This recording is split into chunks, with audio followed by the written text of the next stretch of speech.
추수감사절의 유래를 이야기할 때 믿음을 지키기 위해서 신대륙으로 이주한 이 청교도들의 그 신앙을 빼놓을 수가 없죠.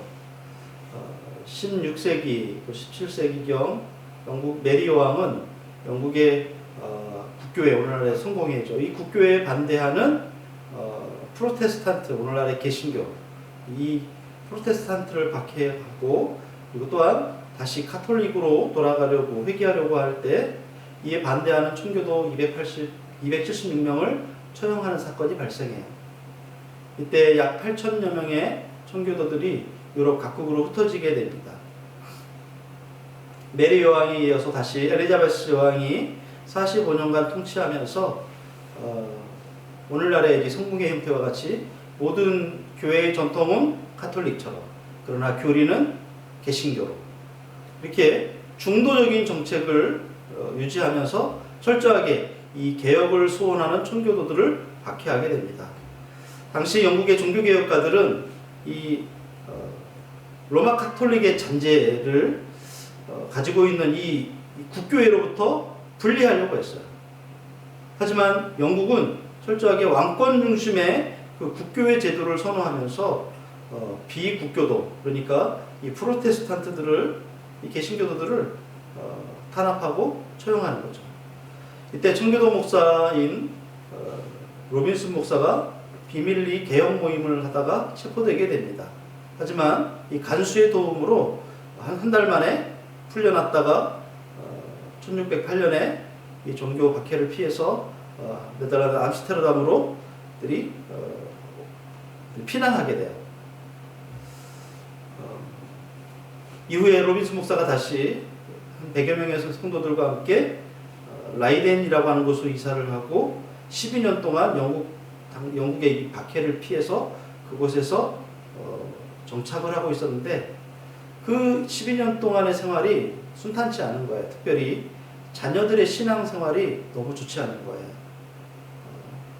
자신들이 비록 피난왔지만 영국인이라고 하는 정체성도 잃어버리는 것 같고, 아이들에게는 너무 위험하고, 그래서 이것은 우리 아이들에게 미래가 없고 영국을 떠나서 먼 곳에서 살아가는 우리에게는 희망이 없다, 이런 판단을 하게 돼요. 그래서 영국의 청교도들이 로빈슨 목사의 지도 아래 300여 명을 공동체로 이룬 이 교회를 다시 세우고, 그리고 그 중에서 수십 명이 신대륙으로 그리고 오늘날의 아메리카로 이주하기로 결정을 하게 되죠. 이후의 이야기는 우리가 잘 알고 있다시피 이 메이플라워를 타고 가면서 많은 사람들이 죽고, 또 그 신대륙에 정착하면서 또 많은 사람들이 죽고, 그러면서 그들이 그곳에서 인디안들에게 받은 그 옥수수를 가지고 농사를 짓고, 그러면서 첫 번째 하나님 앞에 감사 예배를 드린 날이 오늘날 추수감사 주일이 돼요. 특별히 이 청교도들의 신앙 가운데 아주 우리가 눈여겨봐야 될 부분이 뭐냐면, 아이들의 신앙, 자녀들의 신앙생활, 그들의 안전함, 그리고 자신들의 영국인이라고 하는 정체성, 이런 것들에 그들이 믿음으로, 그리고 자신들의 목숨을 걸고 이 신앙을 지키기 위해서, 이 신앙을 물려주기 위해서 시작된 것이 바로 이 추수감사주일이라는 거야. 자, 그렇다면 우리는 우리의 신앙, 그리고 우리 후손들의 신앙, 우리 자녀들의 신앙을 지키기 위해서 이런 모험을 결정하고 선택했던 이런 청교도 같은 사람들이 성경에는 있을까요? 네, 성경에도 있어요. 비록 그들은 두려움의 시대를 살아가고 있었지만 두려움을 이기고 인생의 미션, 이 역사의 미션을 훌륭하게 성취한 한 부모의 이야기가 오늘 우리가 읽었던 바로 그 이야기예요. 바로 모세의 부모. 오늘 여기에는 나오지 않았지만 구약 성경에는 아므람과 요게벳이라고 그 부모의 이름을 말하고 있어요. 모세의 부모가 살았던 시대는 요셉을 알지 못하는 애굽의 통치자가 다스렸던 시대. 요셉은 애굽의 너무나 큰 생명의 은인이죠. 자칫하면 나라 전체가 완전히 멸망할 뻔했던 그 위기에서 요셉을 통해서 이 애굽뿐만 아니라 이스라엘이, 그리고 주변의 국가들이 살아남을 수 있었어요. 그런데 이 요셉을 알지 못하는 새로운 바로가 애굽을 다스리게 되었어요. 그리고 이스라엘 민족의 번성이 애굽의 위협이 된다고 생각합니다. 그래서 급기야는 이스라엘 사람들은 아들을 낳으면 모두 죽이라고 하는 그런 끔찍한 명령을 내리는 거예요. 만일 이 명령을 불복하면 그러면 부모뿐 아니라 친척들까지 다 살아남을 수가 없는 거죠. 이런 공포스러운 시대에 모세가 태어났어요. 하지만 모세의 부모는 어떤 대가를 지불하고서라도 기어이 그 아들을 길러내기로 결심해요. 그렇게 그들이 결심할 수 있었던 그 이유가 성경은 믿음 때문이었다라고 말하고 있어요. 그러면 오늘 이 아므람과 요게벳을 통해서 우리가 본받아야 될 그 믿음이 뭘까? 우리가 믿음 그러면 다 믿음인데 어떤 믿음을 본받아야 되는가요? 첫 번째는 두려움을 극복한 믿음이에요. 한번 따라할까요? 두려움을 극복한 믿음. 두려움을 극복한 믿음. 네, 감사합니다.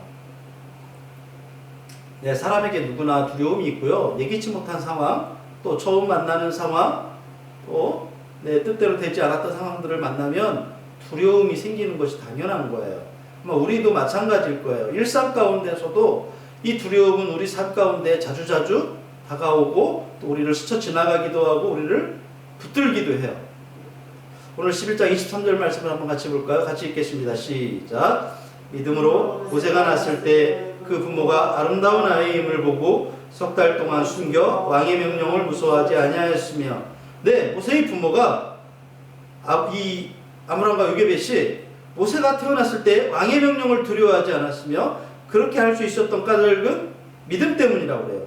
믿음으로 모세가 났을 때. 그 믿음은 어떤 믿음이에요?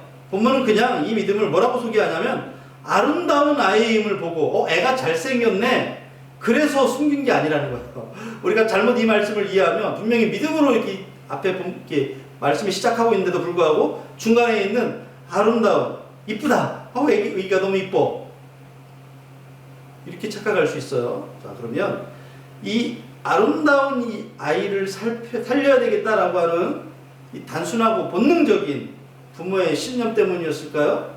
그런데 이 상황을 사도행전에서 똑같이 기록하고 있어요. 사도행전 7장 20절에 보면 이렇게 말씀하고 있습니다. 같이 읽습니다. 시작. 그때 모세가 났는데 하나님 보시기에 아름다운지라 그의 아버지의 집에서 석 달 동안 길리더니, 네, 그냥 아름다운 아이가 아니라 하나님 보시기에 아름다운 아이였다라고 해요. 그 아이에 대한 하나님의 섭리를 확신한 거예요. 누가? 이 부모가. 아므람과 요게벳이. 모세의 엄마 아빠는 모세가 났을 때 하나님이 이 아이에 대한 섭리를 갖고 계시는구나, 이걸 확신한 거죠. 하나님의 뜻 가운데 태어난 아이라고 한다면 분명 하나님이 지키실 것이라고 하는 확신도 가지고 있는 거예요. 바로 이 믿음이 모세의 부모로 하여금 바로에 대한 두려움을 극복하게 하는 거예요. 네, 우리에게도 두려움이 있어요. 두려움이 없을까요?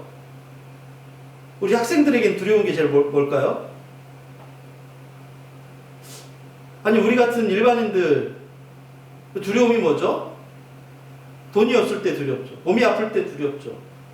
또 당신은 시험 앞에서 두렵죠. 레포트 앞에서 두렵죠. 또 어떤 일을 해야 될 때 두렵죠. 근데 두려움의 반대는 용기가 아니에요. 우리는 두려움, 그럼 반대말이 용기라고 해서 용기를 내, 그렇게 말하지만, 네, 그러나 두려움의 반대는 오늘 본문의 말씀을 보면 믿음이에요. 왜 용기가 두려움의 반대말이 아니냐면, 용기의 근원은 어디서부터 나오죠? 나 자신에게서 나오는 게 용기예요. 그러나 믿음은 어디에서 나옵니까? 하나님으로부터 오는 것이 믿음이에요. 우리는 이것은 신념과 신앙의 차이라고도 할 수 있어요. 그리고 예수 믿는 사람이 신념의 사람이 아니라 신앙의 사람이 되어야 돼요. 내가 열심을 내서 살아가는 사람이 아니라 하나님으로부터 오는 것들을 공급받아 살아가는 사람인 거죠. 보이지 않는 하나님을 경외하는 사람은 보이는 사람을 두려워하지 않는 거죠. 그렇기 때문에 두려움이 올 때 우리가 어떻게 해야 돼요? 믿음의 근원이신 하나님을 바라보는 거예요. 그 하나님이 나의 하나님이 된다고 하는 사실을 우리가 계속해서 묵상해야 돼요. 실제로 내가 지금 막 두려워하고 있는데, 그래, 하나님 나에게 믿음을 주실 거야. 이 두려움을 이길 수 있을 거야. 그렇게 말로 되새기는 것이 아니라 하나님이 나의 하나님 되시고 이 두려움을 이길 수 있도록 내게 믿음을 주실 것이라는 그 하나님을 계속해서 묵상하는 거예요. 그럴 때 우리가 보이지 않고 알지 못하고 할 수 없지만 하나님은 보시고 아시며 하실 수 있도록, 하실 수 있게 하나님이 하시는 거예요. 이 하나님을 의지할 때 우리 인생의 두려움에서 승리할 수 있죠. 여러분, 우리가 하나님의 부르심 받고 하나님의 사람이라는 사실을 우리가 인정하잖아요. 그렇다면 이 두려움도 이기게 하시는 거예요. 왜요? 아브라함과 요게벳이 믿음으로 아이가 하나님의 뜻 가운데, 섭리 가운데 태어난 것을 알았기 때문에 그 아이를 키운 것처럼, 두려워하지 않은 것처럼 우리도 하나님의 사람이라고 한다면 우리의 상황 가운데 두려워할 수밖에 없는 여건이 있고 환경이 있지만 그럼에도 불구하고 하나님이 이기게 하실 거예요. 시편 27편 1절 말씀 한번 같이 읽겠습니다. 시작. 여호와는 나의 빛이요 나의 구원이시니 내가 누구를 두려워하리요. 여호와는 내 생명의 능력이시니 내가 누구를 무서워하리요. 여호와는 나의 빛이요 나의 구원이시니 내가 누구를 두려워하리요. 내가 누구를 무서워하리요. 우리의 하나님, 구원이신 하나님, 그분 때문이라는 거죠. 이사야 12장 2절도 같이 읽겠습니다. 시작. 보라, 하나님은 나의 구원이시라. 내가 신뢰하고 두려움이 없으리니 주 여호와는 나의 힘이시며 나의 노래시며 나의 구원이시라. 에베소 3장 12절 제가 읽을게요. 우리가 그 안에서 그를 믿음으로 말미암아 담대함과 확신을 가지고 하나님께 나아감을 얻느니라. 네, 성경은 우리에게 두려움을 무시하라고 말씀한 게 아니에요. 두려움이 없다고 말씀하신 것도 아니에요. 그러나 이 두려움을 극복할 수 있는 것이 믿음이라고 말씀하고 있는 거예요. 우리 안에 두려움이 찾아올 때 이 믿음으로 말미암아 승리하는 저와 여러분 되시길 축복합니다. 두 번째는 모세의 부모의 믿음은 최선을 다해 행동하는 믿음이에요. 한번 따라할까요? 최선을 다해 행동하는 믿음. 네, 그렇습니다. 우리가 하나님을 의지한다고 고백할 때 우리는 아무것도 하지 않아도 되는 것으로 오해하는 경우가 있어요. 그렇지 않죠. 우리가 아무것도 하지 않는다고 해서 사업이 돼요? 그렇지 않잖아요. 진정한 믿음은 믿기 때문에 아무것도 안 하는 것이 아니라 믿기 때문에 할 수 있는 최선을 다하는 거예요. 오늘 성경에 보니까 모세의 부모가 믿음으로 최선을 다했다라는 사실을 이야기하고 있어요. 모세의 부모가 믿음으로 아기 모세를 석 달 동안 숨겨서 길러요. 부모로서 이 두려움의 시대에, 이 공포정치를 하는 이 시대에 할 수 있는 최대한의 아이를 키울 수 있는 시간이 아마 3개월일 거예요. 이 석 달이 지나면 아기가 좀 달라져요. 울음소리도 커지고 움직임도 굉장히 활발해지고, 그리고 심지어는 고개도 막 가누면서 자기 요구를 하고요. 울기도 하고 웃기도, 이런 것들이 자유로워지는데 무엇보다 울음소리가 커지죠. 출애굽기 2장 3절에 보니까 이렇게 말씀하고 있어요. 제가 읽어볼게요. 더 숨길 수 없게 되매 그를 위하여 갈대 당자를 가져다가 역청과 나무진을 칠하고 아기를 담아 나일 강과 갈대 사이에 두고, 더 이상 숨겨 기를 수 없을 때까지 최선을 다해서 양육했다는 거예요. 그런데 이 모세의 부모의 최선은 여기서 끝나는 게 아니에요. 갈대 상자를 만들고 거기다가 방수대 역할을 하는 역청과 나무진을 칠해요. 그리고 그 상자에 아이를 담아서 나일 강가 갈대 사이에 두었다라고 했어요. 더욱이 그 누이가 어떻게 되는 것을 알려고 멀리 서서 지켜보고 있었어요. 하나님이 원하시는 아이라면 살리실 거다. 그래서 그냥 나 거기다 갖다 뒀어. 무대포적인 그런 믿음으로 그냥 강가에 버린 게 아니에요. 모세의 부모는요, 그 상황에서도 자신이 할 수 있는 최선을 다하는 거예요. 여러분, 오늘날 세상은요, 이 최선을 다하려고 하지 않죠. 그죠? 유행을 바라고, 또 누군가 부모를 의지하려고 하고, 자기가 할 수 있는 것들을 어떻게 하면 내가 하지 않을까 이런 생각을 해요. 근데 이 모세의 부모는 본인들이 할 수 있는 최선을 다해서 하는 거예요. 그리고 나서 하나님의 도우심을 기대하는 거예요. 내가 할 수 있는 최선을 다했다. 이제 하나님이 하실 차례. 여러분, 최선의 믿음이 최선의 행동을 낳는 거예요. 오늘 본문은 솔직히 말해 이렇게 읽어도 돼요.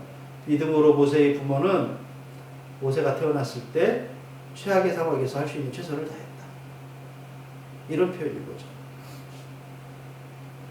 진정한 믿음은 행동을 낳게 돼 있어요.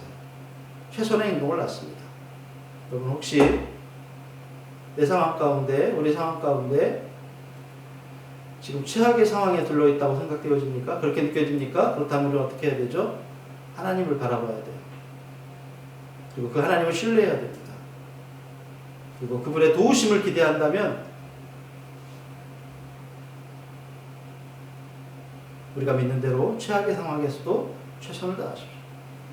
그러면 우리도 하나님의 그 기적이 드러나 간증의 주인공이 될 수 있어요. 최선의 꿈은 최악의 상황에서도 가능해요. 제가 대학원 다닐 때 1994년도인가 쯤으로 생각하고 있는데 포레스트 검프라고 하는 영화 요즘도 가끔씩 해요. 이 포레스트 검프는 IQ가 75에 지나지 않는 그런 아이로 태어났어요.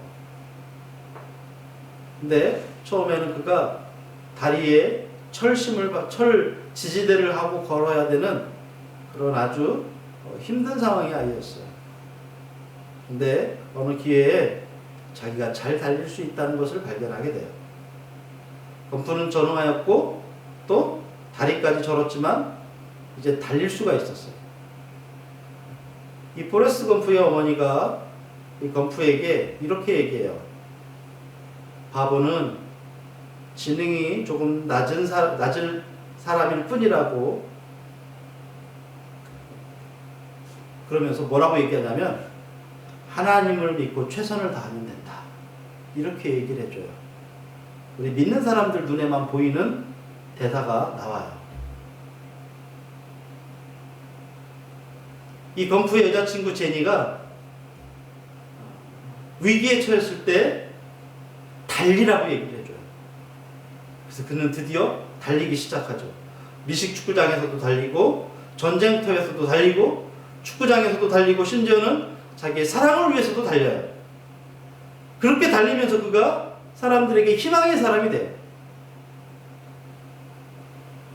그리고 전쟁터에서 두 다리를 잃은 자기 부대 중대장에게 중위에게 하나님의 능력을 믿고 최선을 다하고 하나님과 화해하시라고 이렇게 오히려 전도하고 격려하는 사람이에요.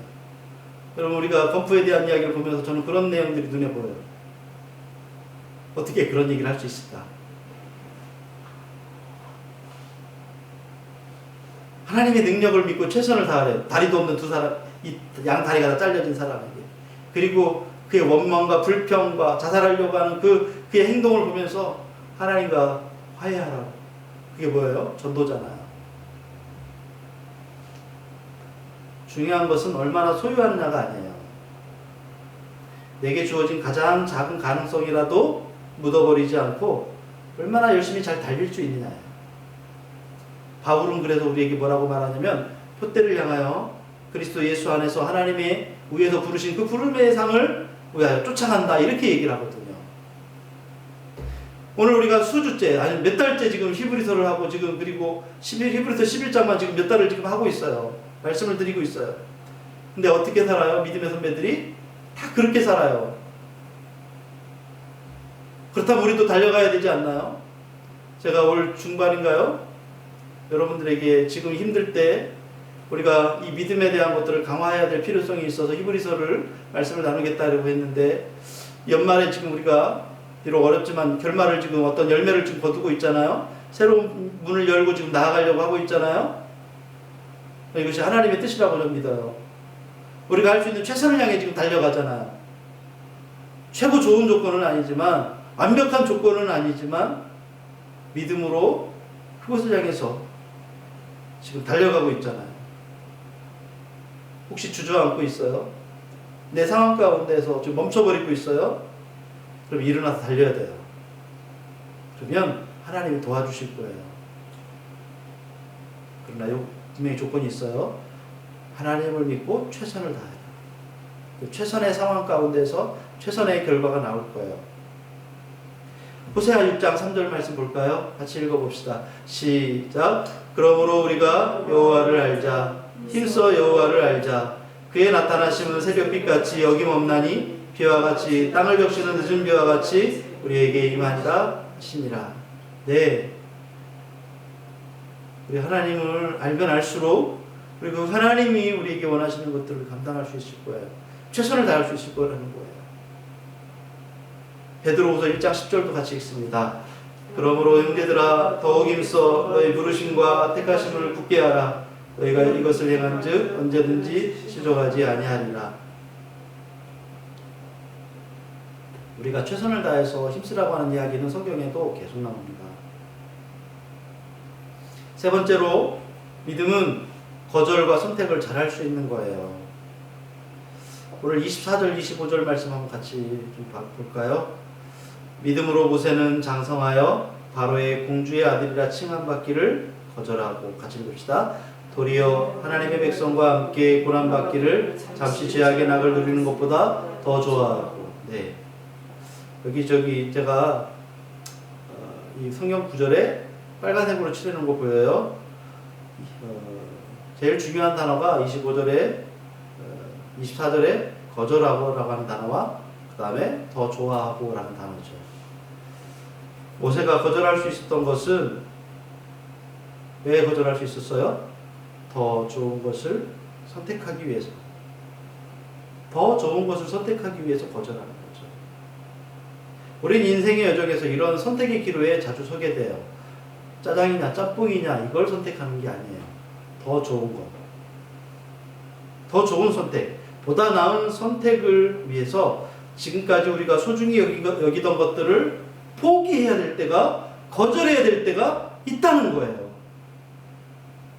이거 너무 아깝지만, 이거 너무 내가 힘들게 준비한 거지만, 그러나 더 좋은 선택을 위해서 이것을 포기해야 될 때가 있다는 거예요.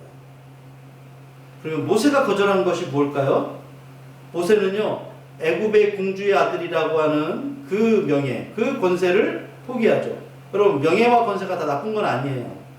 그러나 내가 집착하는 이 명예가, 내가 집착하는 이 권세가 하나님을 사랑하고 섬기는 일에 방해가 된다면 그것이 뭘까요? 그것이 우상이에요. 그런데 때로는 사람도 우상이 될 수 있어요. 누가복음 14장 26절에 예수님 말씀하십니다. 같이 읽읍시다. 무릇 내게 오는 자가 자기 부모와 처자와 형제와 자매와 더욱이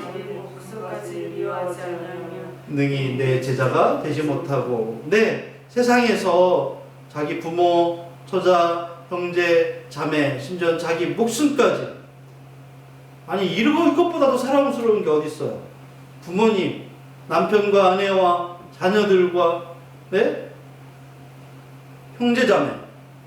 그런데 이들의 존재가 중요하다고 느낄수록, 사랑스럽다고 느낄수록 우리는 이들을 우리에게 선물로 주신 그 하나님을 더 소중한 분으로 생각해야 된다는 거예요. 그런데 우리가 이것을 잊어버리면 우리에게 사랑스러운 사람들을 선물로 주신 하나님을 소홀히 여기게 된다면 그것이 바로 우상이 된다는 거예요. 하나님이 아브라함을 시험하셔요. 어떤 시험을 하셨죠? 네 독자 이삭을 저 모리아산에서 잡아 제물로 바쳐라. 왜 그랬을까요? 왜 아브라함의 믿음을 시험하셨어요? 나를 사랑하는지 안 사랑하는지 보시기 위해서요. 누구를 더 중요하게 여기는지 보시기 위해서죠. 그때 아브라함은 자기의 믿음을 써요. 하나님이 내 아들 이삭을 통해서 하늘의 별과 같이 바다의 모래와 같이 수많은 자손을 축복으로 주신다고 그래서, 그런데 이를 잡아 바치라고? 하나님께서 이를 다시 살리는구나. 부활의 믿음이 있었던 거죠. 그리고 하나님 분명히 그렇게 하실 거야 라고 하는 하나님의 약속을 믿는 믿음이 있었던 거예요. 우리가 시험 앞에서, 위기 앞에서, 선택의 상황 앞에서 우리가 써야 될 게 뭐냐면 믿음이에요. 자기를 길러준 애굽의 공주 모세에게 얼마나 소중한 존재였을까요? 나일강의 악어에게 잡아먹힐 뻔했고 나일강에 익사할 뻔했지만 하나님께서 애굽의 공주를 통해서 발견케 하시고 그가 애굽의 공주의 아들로 자라가요. 근데 우리가 역사적인 상황을 보면 애굽의 공주는 그냥 백설공주처럼 그런 공주의 상황이 아니었어요. 그 당시 애굽의 왕권은 굉장히 치열했어요. 왕권 경쟁 구도가. 근데 가장 지금 현재 바로가 있지만 그 바로보다 가장 실권자가 누구였냐면 바로 이 공주였어요. 역사적인 상황으로. 모세는 솔직히 말하면 가만히만 있으면 자동으로 차기 바로가 될 수도 있는 상황이에요. 이런 왕권 이 주도권 경쟁이 굉장히 치열할 이때 모세가 스스로 포기해요. 나중에 40년이 지나서 모세가 들어왔을 때 바로가 왜 그렇게 모세를 미워해요? 자기 경쟁자잖아요. 여차하면 모세가 바로가 될 수 있는 상황이 되는 거예요. 모세가 40살이 됐으니 이런 돌아가는 걸 몰랐을까요? 누구보다 정확하게 알죠.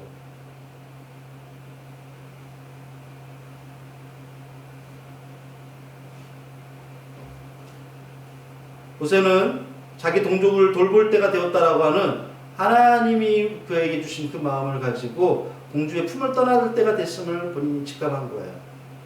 그래서 궁을 떠나죠. 모든 것을 내려놓는 거예요. 자기에게 올 수 있었던 왕권도 우상이 되게 하지 않아요.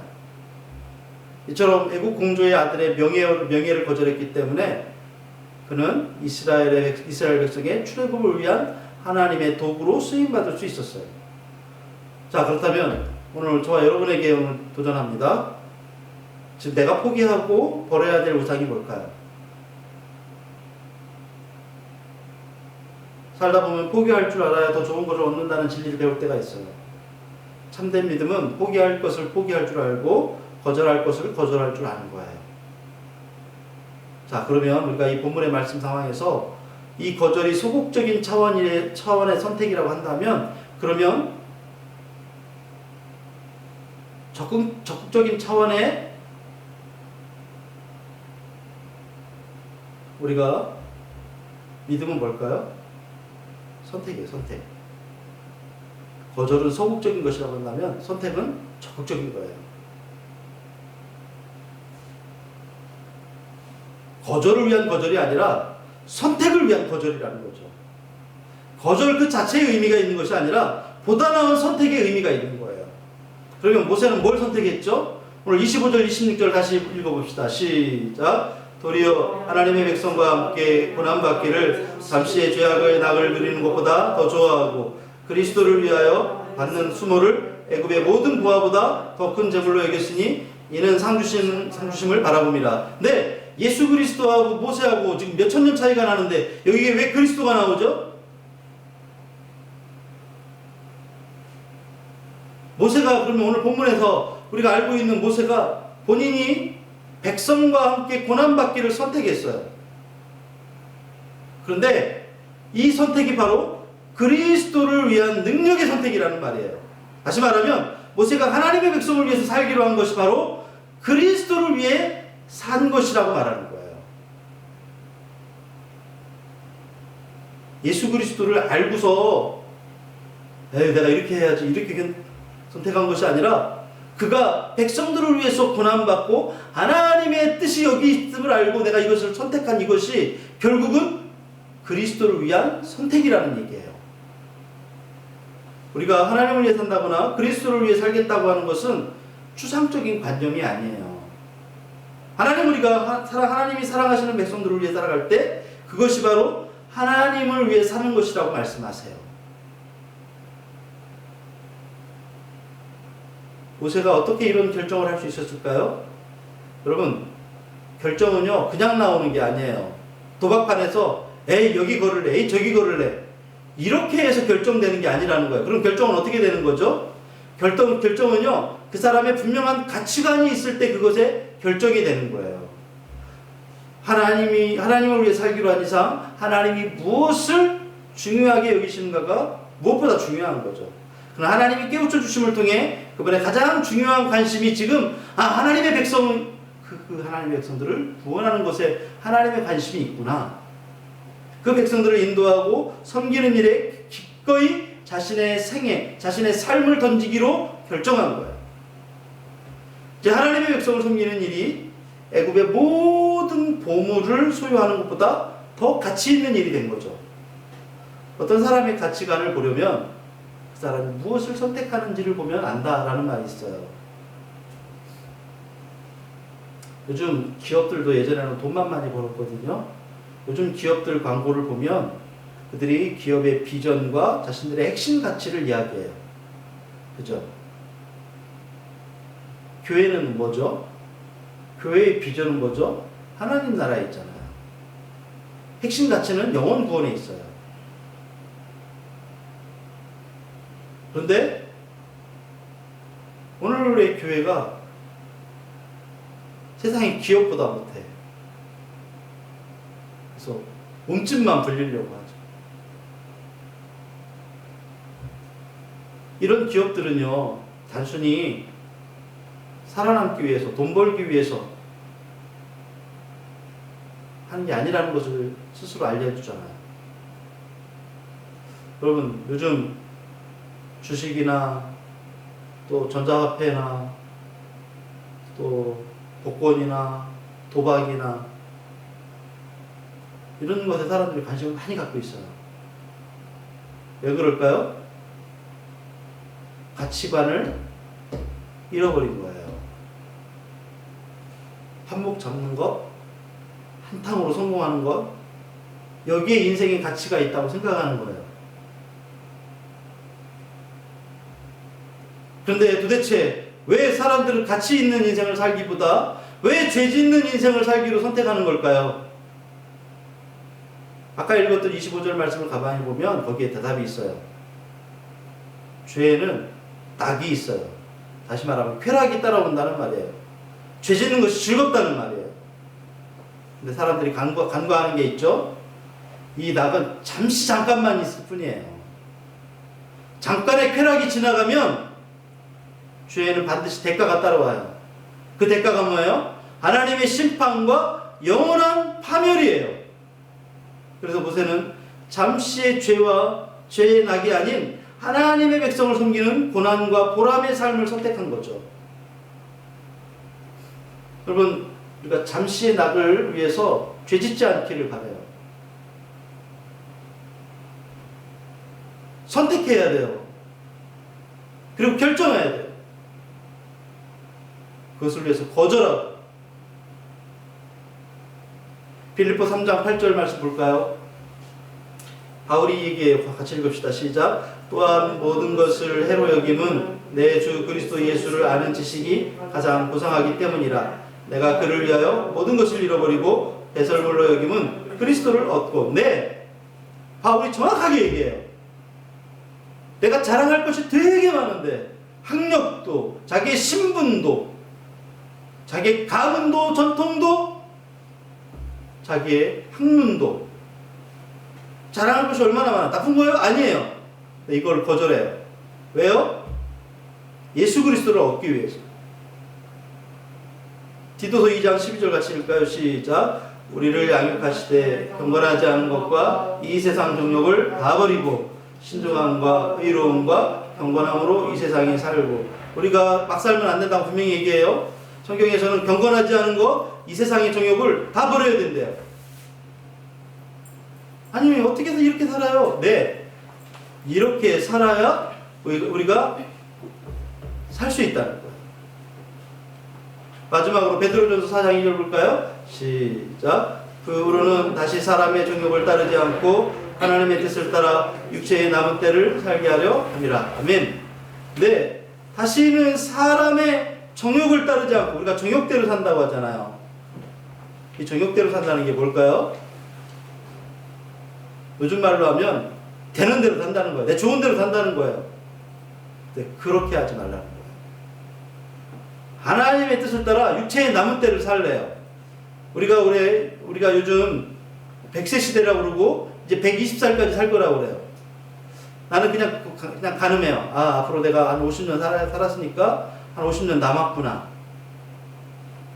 지금까지는 내가 내 마음대로 살았다고 한다면 앞으로는 어떻게 살아야 되죠? 하나님의 뜻을 따라 살으라는 거예요. 얼마 남지 않은 시간을 내 마음대로 살다가 마지막에 예수 믿으면 되죠? 그게 안 돼요. 성경은 그렇게 절대 안 된다고 말씀하고 있어요. 말씀 마치겠습니다. 추수감사절에 이 말씀을 전하는 게 좋다고 생각해서 예전에 감동받았던 이 편지글을 함께 나누고 싶은데요. 1907년에 25살의 나이로 한국에 선교사로 와서 1년이 채 안 되어서 26살의 나이에 주님께 부르심 받은 루비 캔드릭이라고 하는 이 선교사님이 그 묘비에 이런 글이 쓰여 있어요. 여자 선교사님이에요. 내게 만약 1000개의 목숨이 있다면 그 모두를 조선에 주겠습니다. 이 선교사님이 세상을 떠나기 직전에 사람들에게 이런 말을 남겼어요. 만일 내가 죽으면 텍사스 청년들에게 가서 10명씩, 20명씩, 50명씩 조선으로 오라고 일러주십시오.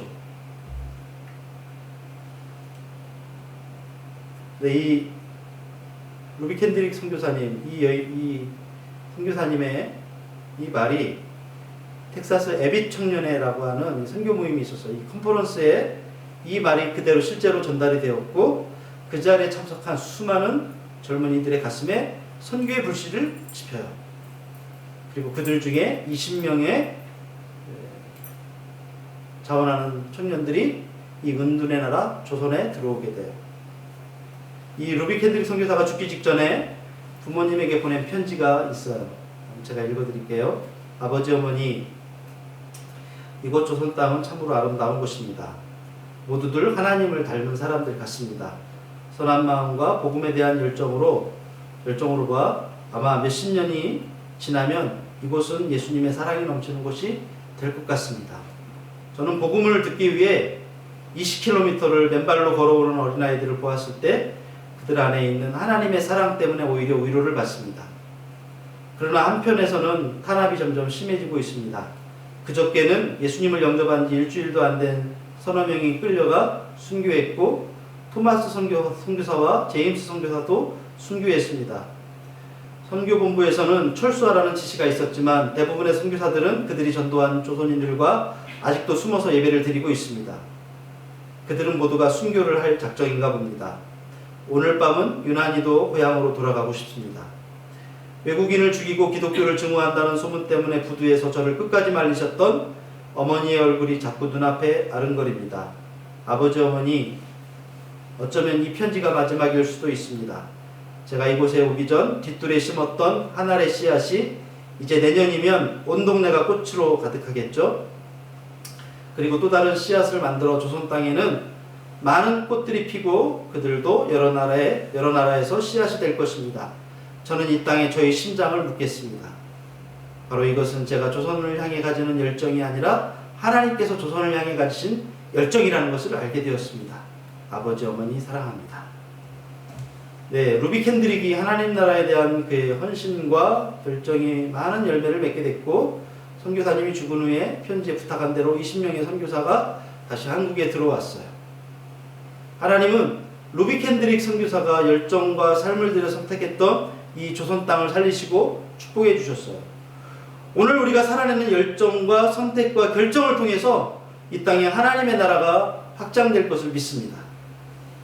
이 추수감사절을 우리가 지키면서 우리 안에 두려움이 있고 염려가 있지만 이것을 주님께 맡기고 우리 삶에서 믿음으로 최선을 다하며 아까 그 포레스트 검퍼의 어머니가 얘기했던 것처럼 하나님을 믿고 최선을 다해라. 그 결정을 따르고 선택하고 또 결단을 통해서 감사하는 한 주간이 되시기를 예수님의 이름으로 축복합니다. 우리 찬송가 342장 부르시면서 한번 같이 기도할게요. 하나님, 내가 믿음을 위해서 선택과 결정을 해나가는데 내 뜻이 아니라 하나님 뜻이 내 안에 잘 받아들이게 해주십시오. 그리고 같이 그렇게 기도할 거예요. 342장 가져갑시다.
감사합니다. 지난 한 주간도 지난 한 해 동안도 우리를 지켜주시고 보호하여 주셔서 오늘 이렇게 추수감사주의를 지킬 수 있게 하심을 감사합니다. 하나님, 우리가 이 감사하는 것에는 우리의 최선과 우리의 믿음과 우리의 선택과 결정이 이곳에 담겨 있습니다. 이 예물을 하나님 받으시고 우리 각 가정마다 또 사업장마다 하나님 복 내려 주셔서 하나님의 은혜 가운데 승리하는 우리 모두가 되게 하여 주시옵소서.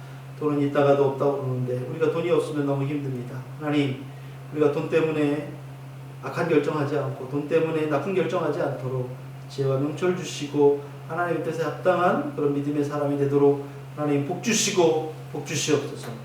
감사하고 예수님의 이름으로 축복하며 기도합니다. 아멘.